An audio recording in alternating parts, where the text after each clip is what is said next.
An Inspector Calls is a societal critique.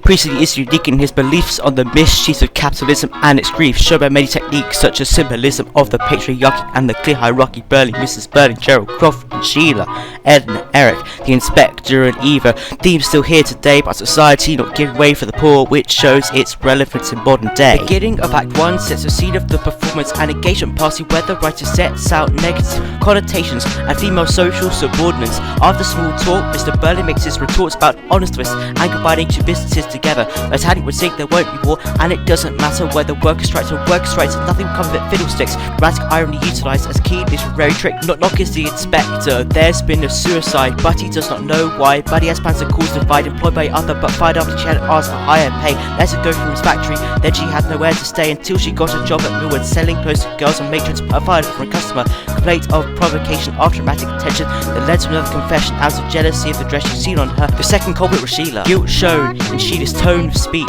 She represents hope where she'd usually be weak. After Gould leaves, Gerald told Sheila that he knew her, but didn't discuss specifics to prevent the revelation. Soon the exposition is creating apprehension. Foreshadows worse in the future if mistakes are mentioned. Connotes many problems, but say more problems are to come. That's the opening of the play's Act 1. A new act in the play spawns new revelations after Mr. Burling bases Sheila. The inspector looks at Master Croft. The inspector demonstrates his patient listening to just explanation and meeting Daisy Redson as her playing his involvement as soft. Met her at Brownie Palace Hall where they were about the town. She said she had a frown after a womanizer tried to get her down. Thinks she didn't want to do so, took her to his accommodation, became his mistress, paying for intimacy and affection. Couldn't answer if he loved her for risk of further damage too. His relationship with Sheila, which thought would see him through. Siblings tend to intervene to change topic conversation, but this attempt was in vain. His asymptomatic transformation Sheila has over the ring, as Gerald was expecting this, representing Arthur's infidelity and bending the rules. Highlighted in the text with abundance of parentheses, Mrs. Burling is calm, will soon be discovered as a fool. An Inspector Calls is a societal critique.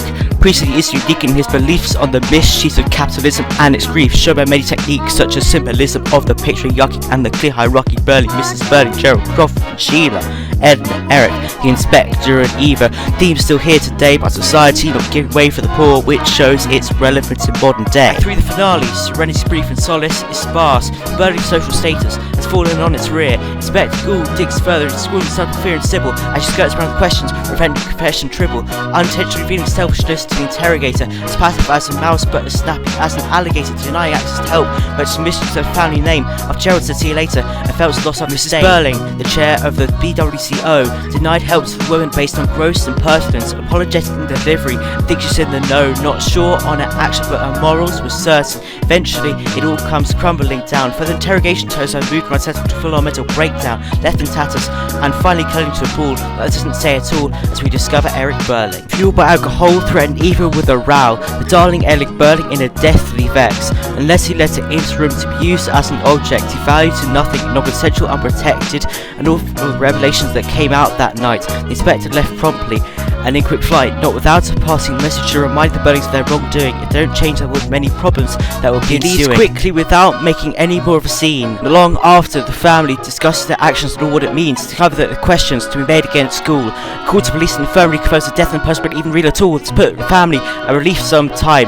There's brevity in this calm. There's a call on the phone line. Girls just died on the way to the infirmary. After swallowing some disinfectant, a police inspector was on the way to ask questions. An Inspector Calls is a societal critique. Priestley is unique in his beliefs on the mischiefs of capitalism and its grief, shown by many techniques such as symbolism of the patriarchy and the clear hierarchy. Burling, Mrs. Burling, Gerald, Croft, and Sheila, Ed and Eric, the Inspector and Eva.